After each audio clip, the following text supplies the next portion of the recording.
ஓம் சாயிராம். அத்தியாயம் 49. ஹரி கானேபா சோமதேவ் சுவாமி, நானா சாஹேப் சாந்தோர்கர் ஆகியோரின் கதைகள். முன்னுரை. வேதங்களும் புராணங்களும் பிரம்மத்தையோ சத்குருவையோ போதுமான அளவில் விவரிக்க இயலாது. அவ்வாறெனின் ஏதும் அறியாதவர்களாகிய நாம் எங்கனம் நமது சத்குரு சாயிபாபாவை விவரிக்க இயலும்?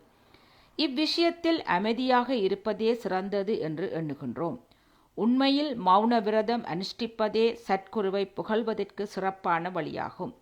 ஆனால் சாயிபாபாவினது நல்ல பண்புகள் மௌன விரதத்தை மறக்க செய்து நம்மை பேசுமாறு ஊக்குவிக்கின்றன. நண்பர்கள், உறவினர்கள் இவர்களும் நம்மோடு இருந்து உண்ணவில்லை ஆயின் நல்ல ருசியான உணவு கூட நமக்கு சுவையாக இருப்பதில்லை. ஆனால் அவர்கள் நம்முடன் சேர்ந்து உண்பார்களானால் அவைகள் இன்னும் அதிக சுவையை பெறுகின்றன. சாயி லீலைகள் என்ற ரூபத்தில் உள்ள அமிர்தமான சாயி லீலாமிர்தம் இது போன்றதே. அமிர்தத்தை நாம் மட்டுமே தனியாக உண்ண முடியாது.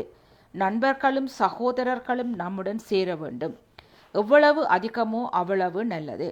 இக்கதைகளுக்கு தெய்வீக உணர்ச்சியூட்டுவதும் தம் விருப்பப்படியே அவைகளை எழுதுமாறு செய்வதும் சாயிபாபா அவர்களே ஆகும். பரிபூரண சரணாகதி அடைவதும் தியானிப்பதும் மட்டுமே நமது கடமை. சேத்ராடனம், பிரதிஜை, தியாகம், தர்மம் இவையெல்லாம் விட தவமிருத்தல் நல்லது. தவமிருத்தலை காட்டிலும் ஹரியை தொழுவது நல்லது. இவை எல்லாவற்றையும் விட சத்குருவை தியானிப்பது மிக சிறந்தது. ஆகவே சாயி நாமத்தை பாராயணம் செய்து அவர் மொழிகளை மனதில் நினைத்து அவர் உருவை தியானித்து இதயபூர்வமாக அவரிடம் அன்பு செலுத்தி அவருக்காகவே எல்லா செயல்களையும் செய்வோமாக. சம்சார பந்தத்திலிருந்து விடுபட இதைவிட வேறு சிறந்த வழியில்லை. மேலே கூறியவாறு நமது கடமையை செய்தோமானால் சாயி நமது விடுதலைக்கு உதவ கட்டுப்பட்டவர். இப்போது இந்த அத்தியாயத்தின் கதைக்கு வருவோம். பாபாவை சேர்ந்த ஹரி கானேபா என்பவர் தனது நண்பர்கள், உறவினர்கள் மூலம் பாபாவின் பல லீலைகளை கேள்வியுற்றார். அவர் ஒரு சந்தேக பிராணியாக இருந்ததால் அவற்றை நம்பவில்லை. அவர் பாபாவே தாமே பரீட்சிக்க விரும்பினார். எனவே சில பம்பாய் நண்பர்களுடன் ஷீரடிக்கு வந்தார். ஜரிகை தலைப்பாகையும் காலில் 2 புதிய காலணிகளையும் அணிந்திருந்தார். பாபாவை தொலைவிலிருந்து கண்ட அவர் அவரிடம் சென்று வீழ்ந்து பணிய எண்ணினார். அவரது புதிய காலணிகளை என்ன செய்வதென்று தெரியவில்லை.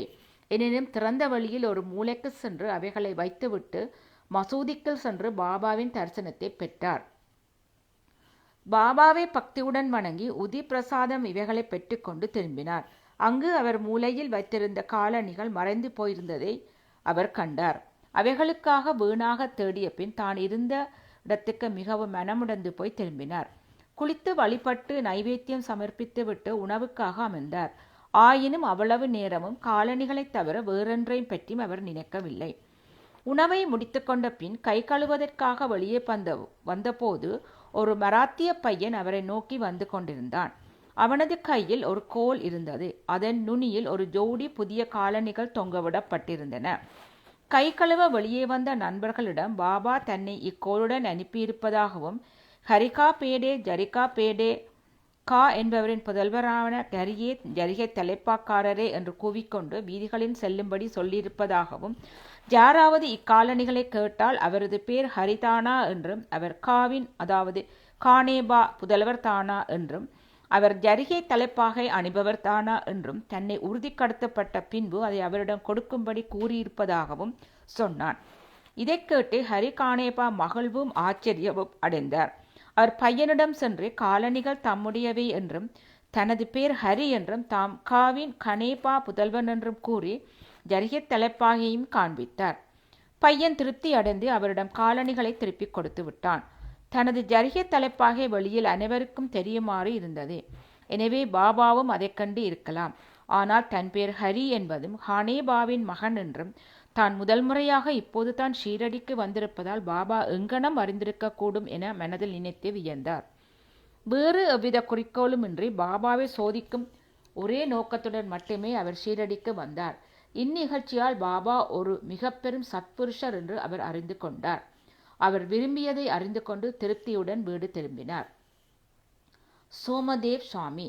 பாபாவை சோதிக்க வந்த மற்றொரு மனிதரின் கதையை இப்போது கேளுங்கள். காக்கா சாஹிப்பின் சகோதரரான பாய்ஜி நாக்பூரில் தங்கியிருந்தார். 1906 இமயமலை சென்றிருந்த போது கங்கோத்திரி பள்ளத்தாக்கில் உள்ள உத்தர்காசியில் ஹரித்துவாரை சேர்ந்த சோமதேவ் சாமி என்பாருடன் அறிமுகமானார். இருவரும் ஒருவர் மற்றவரின் பெயரை தங்கள் நாட்குறிப்பேட்டில் எழுதி கொண்டனர். 5 ஆண்டுகளுக்கு பின் சோமதேவ் சுவாமி பாஜியின் விருந்தினராக நாக்பூருக்கு வந்தார். பாபாவின் லீலைகளை கேட்டு மகிழ்வெய்தினார். ஷிரடிக்கு சென்று பாபாவை காண அவருக்கு ஒரு பெரும் ஆசை எழுந்தது. பாஜியிடமிருந்து அறிமுக கடிதம் ஒன்றை பெற்றுக்கொண்டு ஷீரடிக்கு கிளம்பினார். மன்மாட், கோபர்காவன் இவைகளை கடந்ததும் ஒரு வண்டியை அமர்த்தி கொண்டு ஷீரடிக்கு போனார். ஷீரடிக்கு அருகில் வந்ததும் மசூதியில் 2 உயரமான கொடிகள் பறந்து கொண்டிருப்பதை கண்டார். வெவ்வேறு ஞானிகளிடம் வெவ்வேறு விதமான குணாதிசயங்களும் வெவ்வேறு வாழ்க்கை முறைகளும் வெவ்வேறு புற பரிவாரங்களும் இருப்பதை நாம் பொதுவாக காண்கிறோம். ஆயினும் இப்புற சின்னங்கள் அந்த ஞானிகளின் தகுதிகளை எடை போடுவதற்கு உகந்த அளவுகோல் ஆகாது. ஆனால் சோமதேவ சுவாமியின் விஷயத்தில் அது வேறு விதமாக இருந்தது. கொடிகள் பறப்பதை அவர் கண்டவுடனே ஞானி ஒருவர் கொடிகள் மீது ஏன் ஆர்வம் வைக்க வேண்டும்? இது துறவையா உணர்த்துகிறது? இது இந்த ஞானி புகழுக்காக ஏங்குவதை அல்லவா உணர்த்துகிறது என எண்ணினார். இவ்வாறாக அவர் சீரடிக்கு விஷயத்தை ரத்து செய்ய விரும்பி தாம் திரும்பி போவதாக கூட வந்த சக பயணிகளிடம் கூறினார். அவர்கள் அதற்கு பின் இவ்வளவு தூரம் நீங்கள் ஏன் வர வேண்டும்? கொடியைக் கண்டே தங்கள் மன கலக்கமுறும்போது ஷீரடியில் ரதம், பல்லக்கு, குதிரை மற்றும் பல பரிவாரங்கள் எல்லாம் கண்டால் தங்கள் மனம் எவ்வளவு நிலக்குலையும் என்றார்கள். இதை கேட்டு சுவாமி மேலும் குழப்பமடைந்தவராக, குதிரை, பல்லக்கு இன்னாரென்ன படோபாவங்களையும் சாதுக்க சிலரை மட்டும் நான் கண்டதில்லை. அத்தகைய சாதுக்களை காண்பதை விட திரும்பி போதலே எனக்கு நன்று என்று உரைத்தார். இதை கூறிக்கொண்டு அவர் திரும்பி போக கிளம்பினார். உடன் வந்தோர் அங்கனம் செய்ய வேண்டாம் என்றும் தொடர்ந்து போகலாம் என்று வற்புறுத்தினர். பாபாவை இங்கனம் குறுகிய மனமுள்ளவராக சிந்திப்பதை நிறுத்தும்படியும் அந்த சாது கொடிகளையோ பரிவாரங்களையோ புகழையோ அளவும் பொருட்படுத்துவர் அல்ல என்று கூறினார். அன்பாலும் பக்தியாலும் அவரது அடியவர்களும் பக்தர்களுமே இவற்றையெல்லாம் ஏற்படுத்தி உள்ளார்கள் என்று கூறினார். முடிவாக பயணத்தை தொடரும்படி அவரை இணங்க வைத்து ஷீரடிக்கு சென்று பாபாவை தரிசிக்கச் செய்தனர். பாபாவை முற்றத்திலிருந்து கண்டவுடன் அகமுறி கண்களில் கண்ணீர் மல்க குரல் நகல அவரது கெடுதலான எண்ணங்களெல்லாம் அவரை விட்டு அகன்று போயின. எங்கே தமது மனம் மிக மிக மகிழ்ந்து களிப்படைகிறதோ அதுவே நமது இருப்பிடமும் களைப்பாறும் இடமுமாகும் என்று அவரது குருவின் மொழிகளை நினைவு கூர்ந்தார். பாபாவின் பாதத்தூளிகளில் அவர் புரள விரும்பி பாபாவை நெருங்கிய போது பாபா கடும் கோபமடைந்து, எங்களுடைய டம்பமெல்லாம் எங்களுடனேயே இருக்கட்டும், நீ திரும்ப உன் வீட்டிற்கு போ, இம்மசூதிக்கு வந்து போ, ஜாக்கிரதையாக மசூதி மேல் கொடி பறக்க விட்டு கொண்டிருக்கும் ஒருவரின் தரிசனத்தை ஏன் காண வேண்டும்? இது துறவின் அறிகுறியா? இங்கே கணமேனும் இருக்காதே என்றார். சுவாமி ஆச்சரியத்தால் திடுக்கிட்டார். பாபா தமது உள்ளத்தை படித்து அதை பேசினார் என உணர்ந்தார். எத்தகைய நிறை பெயர் அருள் உடையவர் அவர்! தாம் ஞானமற்றவர் என்றும் பாபா புனிதமான உயர்ந்தோர் என்றும் அவர் உணர்ந்தார். சிலரை பாபா அரவணைப்பதையும், வேறு ஒருவரை கையால் தொடுவதையும், மற்றவர்களை தேற்றுவதையும், சிலரை அன்புடன் உற்று நோக்குவதையும், சிலரை நோக்கி புன்னகை செய்வதையும், சிலருக்கு உதி பிரசாதம் அளிப்பதையும், இவ்வாறாக அனைவரையும் மகிழ்வூட்டி திருப்திப்படுத்திக் கொண்டிருப்பதையும் கண்டார். தான் மட்டும் ஏன் அவ்வளவு கடுமையாக நடத்தப்பட வேண்டும் என்றும் அதை பற்றி அவர் தீவிரமாக சிந்தித்து தமது அந்தரங்க எண்ணமே பாபாவின் நடத்தையில் எதிரொலிப்பதை உணர்ந்து இதையோ ஒரு பாடமென கருதி முன்னேற வேண்டுமென நினைத்தார். பாபாவின் கோபம் மறைமுகமான ஆசீர்வாதமே. பிற்காலத்தில் பாபாவின் மீது அவருக்குள்ள நம்பிக்கை உறுதிப்படுத்தப்பட்டு பாபாவின் ஒரு முற்றிலும் பற்றி உறுதியுள்ள அடியவராக ஆனார் என்று சொல்ல தேவையில்லை. நானா சாஹேப் சாந்தோர்கர். நானா சாஹேப் சாந்தோர்கரின் கதையுடன் ஹேமத்பந்த் இந்த அத்தியாயத்தை முடிக்கிறார். ஒரு முறை மசூதியில் நானா சாஹேப் மகள்சாபதி மற்றும் உள்ளோருடன் அமர்ந்திருக்கையில் பீஜாப்பூரிலிருந்து ஒரு முகமதிய கணவான் தனது குடும்பத்துடன் பாபாவை காண வந்தார்.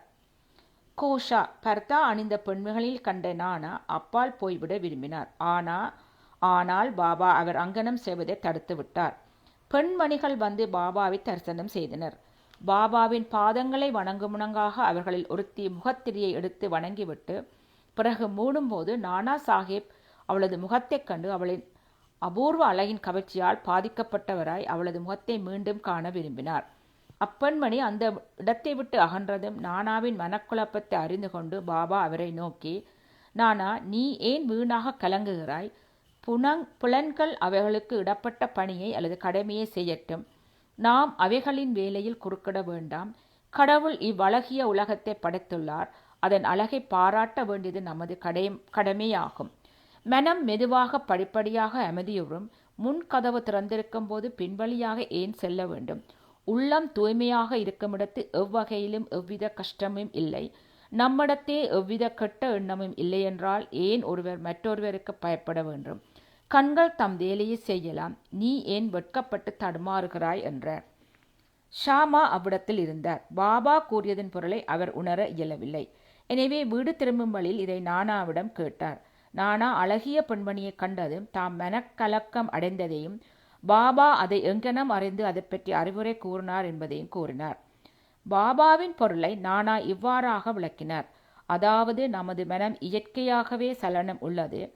அதை தான் தோன்றித்தனமாக போக அனுமதிக்க கூடாது. உணர்வுகள் குழப்பமுறலாம். ஆயினும் உடம்பு கட்டுப்பாட்டுக்குள் வைக்கப்பட வேண்டும். பொறுமையை இழக்க அனுமதிக்க கூடாது. விஷயங்களின் பின்னால் உணர்வுகள் தம் குறிக்கோளை நோக்கி ஓடுகின்றன. ஆனால் அவைகளை நாம் தொடர்ந்து சென்று அவைகளின் குறிக்கோளுக்காக ஏங்கக்கூடாது. மெதுவான படிப்படியான பயிற்சியால் சலனங்களை வெற்றி காண இயலும். உணர்ச்சிகளால் நாம் இயக்கப்படக்கூடாது. ஆயினும் அவைகளை முழுவதுமாக கட்டுப்படுத்த இயலாது. தக்க முறையிலும் ஒழுங்காக சந்தர்ப்பத்திற்கு தேவையானபடியும் அவைகளை கட்டுப்படுத்த வேண்டும். அழகு என்பது பார்க்கப்பட வேண்டிய ஒன்றே. பொருட்களின் அழகை நாம் பயமின்றி காண வேண்டும். வெட்கத்துக்கோ பயத்திற்கோ அதில் இடமில்லை. கெட்ட எண்ணங்களை மட்டும் நம் மனதில் அனுமதிக்க கூடாது. பற்றில்லாத மனதுடனே கடவுளின் அழகான படைப்புகளை கவனிக்க வேண்டும். இவ்வாறாக உணர்வுகள் எளிதாகவும் இயற்கையாகவும் கட்டுக்குள் கொண்டு வரப்பட வேண்டும். பொருட்களை அனுபவிப்பவர்கள் கூட நீங்கள் இறைவனை பற்றி ஞாபகப்படுத்துவீர்கள். வெளி உணர்வுகளை கட்டுக்குள் வைத்து மனம் லட்சியத்தை ஓடித் தொடர அனுமதிக்கப்பட்டு அவைகள் பால் பற்றுக்கொண்டிருப்பின் ஜனன மரண சுழல் முடிவுறாது. புலன் உணர்வுகளின் விஷயங்கள் தீமையானதும் விவேகம் என்னும் சாரதியை கொண்டு நாம் மனதை கட்டுப்படுத்தி உணர்வுகளை தாறுமாறாக அலையவிடாமல் இருப்போம். அத்தகையதொரு சாரதியுடன் நம் முடிவான இருப்பிடமும் நமது உண்மையான வீடுமாகிய எங்கு சென்றால் மறுபிறவி இல்லையோ அந்த திருமாலின் திருவடிகளை எய்துவோம் என்றார். இஸ்ஸாயை பணிக. அனைவருக்கும் சாந்தி நிலவட்டும்.